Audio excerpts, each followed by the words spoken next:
actually just a reading because there is music as well as dance. After about an hour of performance, we're going to have a discussion about the plays and some goodies, and that's also a really fun part of the evening, so hope you can stay for that as well. And we do this every month. I should warn you, the next month, the first and second Fridays are competing with our main stage show, which we really hope you will come see at University Church on the first and second weekends of March. And there's a bunch of people here who are in it or directing or making music, so please come support us.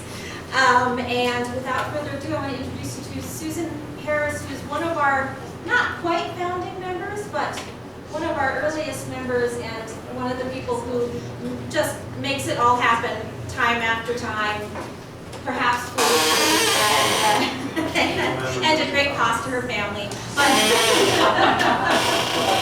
But we're so happy to have her expertise and creativity and hard work. So, Susan Harris is the director. Thank you guys for coming. I want to thank my long-suffering family over here in the front. So we're going to do for you 2 short plays. Each one is between 20 and 30 minutes. They are Yeats, around 1913, decided he was done with regular theater, so he started writing these short dance plays. I'm going to introduce each one to give you an idea of where it comes from. This is Bill. He can wave me. Hello, Bill.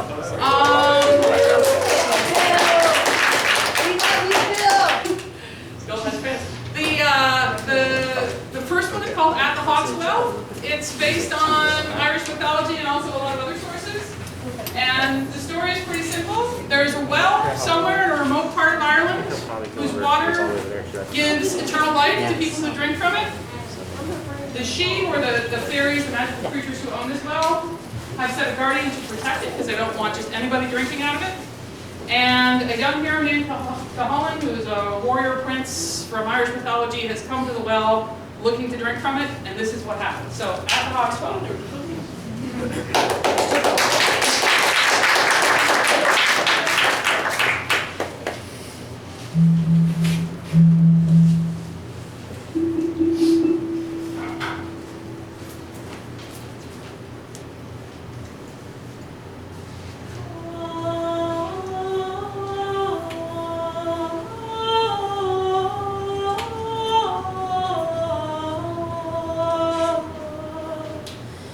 Oh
night falls. The mountainside grows dark.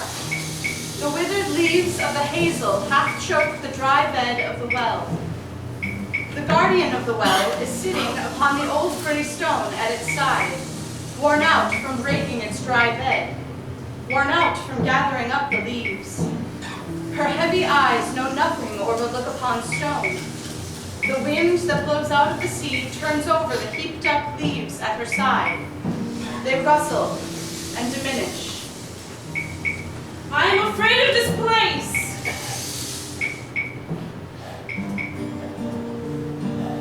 Why should I sleep? The heart cries. For the wind, the salt wind, the sea wind is beating a cloud through the skies. I would wander always like the wind. That old man climbs up hither, who has been watching by this well these 50 years. He is all doubled up with age. The old thorn trees are doubled so among the rocks where he is climbing. He has made a little heap of leaves. He lays the dry sticks on the leaves, and shivering with cold, he has taken out the fire stick and socket from its hole. He whirls it round to get a flame. And now the dry sticks take the fire. And now the fire leaps up and shines upon the hazels and the empty well.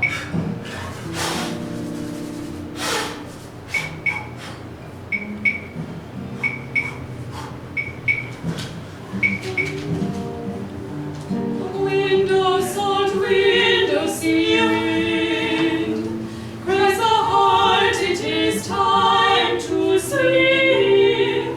Why wander nothing to find? Better grow old and sleep. Why don't you speak to me? Why don't you say, are not you weary gathering those sticks? Are not your fingers cold? You have not one word. Well, yesterday, you spoke 3 times. You said, the well is full of hazel leaves. You said, the wind is from the west. And after that, if there's rain, it's likely there'll be mud. Today, you're as stupid as a fish. No, worse, being less lively in his dump. Your eyes are dazed and heavy. She must have a guardian to clean out the well and drive the cattle off. They might choose somebody that can be pleasant and companionable once in a day. Why do you stare like that? You had that glassy look about the eyes last time it happened. Do you know anything? Yeah, it's enough to drive an old man crazy. To look all day upon these broken rocks and ragged thorns and that one stupid face. And speak. And get no answer. Then speak to me. For youth is not more patient than old age. And though I have trod the rocks for half a day, I cannot find what I am looking for. Who speaks? Who comes so suddenly into this place where nothing thrives? Am I judged by the gold on head and feet and the glittering of your coat, you're not one of those who hate the living world? I am named Cullen. I am Sultan's son. I never heard the name. It is not unknown. I have an ancient house beyond the sea. What mischief brings you hither? You're like those who are crazy for the shedding of men's blood and for the love of women. A rumor has led me. A story told over the wine towards dawn. I rose from table, found a boat and spread sail, and with lucky wind under the sail, crossed waves that have seemed charmed and found this shore. There is no house to sack among these hills, nor beautiful woman to be carried off.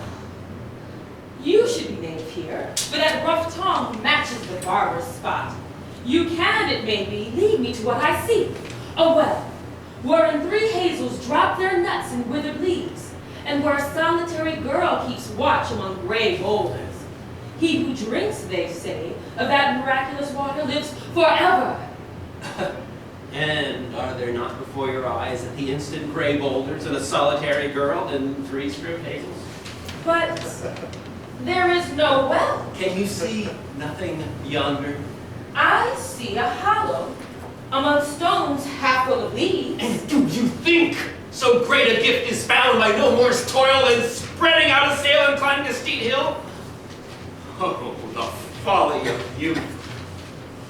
Why should that hollow place fill up for you and will not fill for me? I have lain in wait for more than 50 years to find it empty, but to find the stupid wind from the sea drive round the perishable leaves. So it seems there is some moment when the water fills it. A secret moment that the holy shades that dance upon the desolate mountain know. Not a living man. And when it comes, the water is scarce plashed before it's gone. I will stand here and wait. Why should the love of salt and sun desert him now? For never have I had long to wait for anything. No, go from this accursed place. This place belongs to me. And that girl there and those others, deceivers of men. And who are you to rail upon those dancers, that all others bless? One whom the dancers cheat. I came, like you, when young in body and mind and blown by what seemed to me a lucky sail. The well was dry. I sat upon its edge. I waited the miraculous flood. While the years passed and withered me away, I snared birds for food and eaten grass and drunk the rain, and neither in dark nor shine wandered too far away to have heard the plash. Yet the dancers deceived me. Thrice I have wakened from a sudden sleep to find the stones were wet. Oh, my luck is strong. It will not leave me waiting, nor will they that dance among the stones put me asleep. If I grow drowsy, I can pierce my foot. No, do not pierce it, for the foot is tender. It feels pain much. But find your sail again, and leave the well to me, for it belongs to all that's old and withered. No, I stay. Ah! There is that bird again. There is no bird.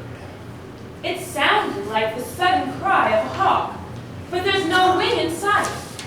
As I came hither, a great gray hawk swept down out of the sky, and though I have good hawks, the best in the world I could fancy, I have not seen its like.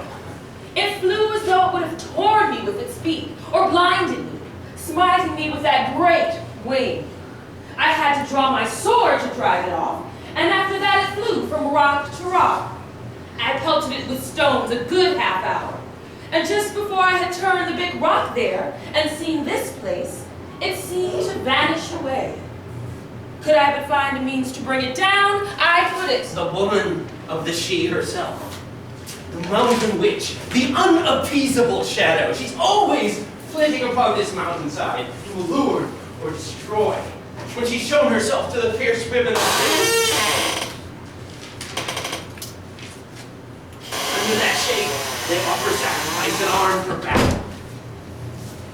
There falls a curse on all who have gazed into her unmoistened eyes. So get you gone while you have that proud step and confident voice, for not a man alive has so much luck that he can play with it. There are those that have long to live should fear her most. The old are cursed already. That curse may be never to win a woman's love and keep it.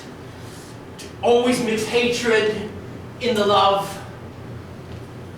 Or it may be that she will kill your children, and you will find them their throats torn and bloody. Or you will be so maddened that you kill them with your own hand. Have you been set down there to threaten all who come and scare them off? You seem as dried up as the leaves and the sticks, as though you had no part in life. Ah! That cry! There it is again. That woman did it. But why did she cry out as the hawk cries? Yet not she that cried. It was that shadow cried behind your mouth And now I know why she's been so stupid all the day through and had such heavy eyes. Look at her shivering now. The terrible life is slipping through her veins. She's possessed. Who knows whom she will murder or betray before she wakes in ignorance of it all and gathers up the leaves. But they'll be wet. The water will have come and gone again. Any moment now I shall hear it bubble. Oh, if you're good, you leave it. I'm old, and if I do not drink it now, I'll never. I've been watching all my life, and maybe only a little cupful will bubble up. I take it in my hands. We shall both drink. And even if there are but a few drops, share them. But swear that I may drink it first. The young are greedy, and if you drink it the first, you'll drink it all. Oh, you looked at her. She felt your gaze and turned her eyes on us. I cannot bear her eyes. They're not of this world, nor moisture folding. They're not girls' eyes.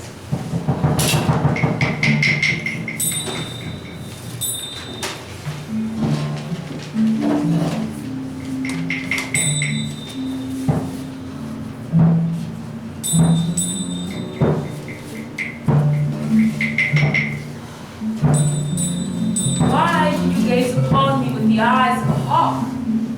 I am not afraid of you, bird, woman, or witch.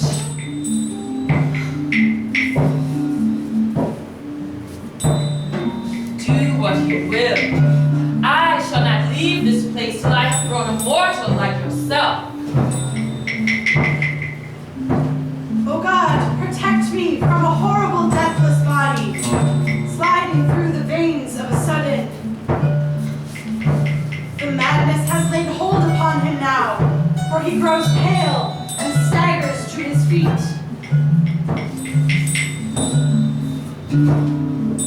Run where you will, brave bird. You shall be perched upon my wrist. Some were called queens and have yet been perched there. I have heard water plash. It comes, it comes. Look where it glitters. He has heard the plash. Look, he has turned his head.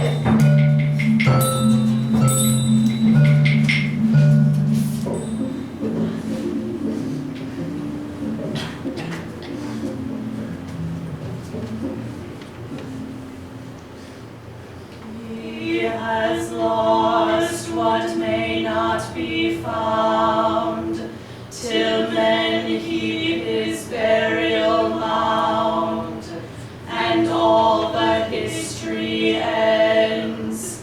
He might have lived at his ease, an old dog's head on his knees, among his children and friends.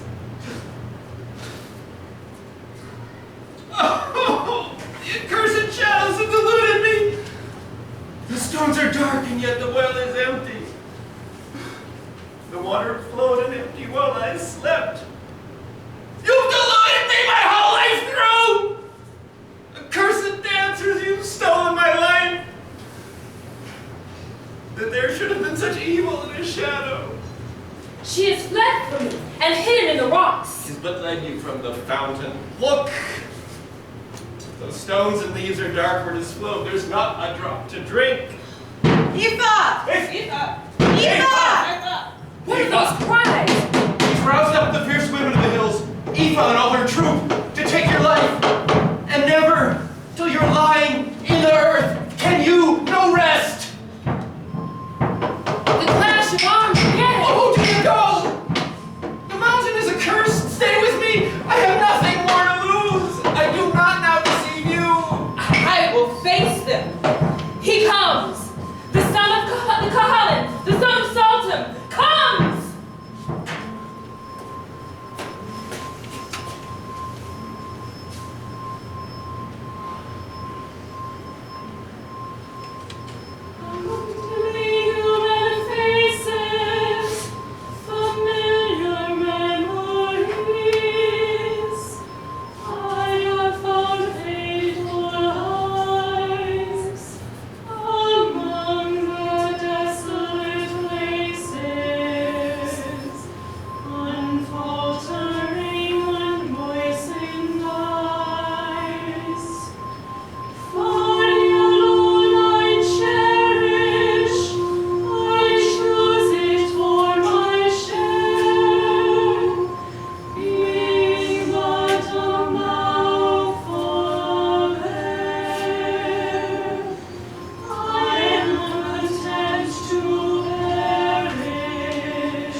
Christian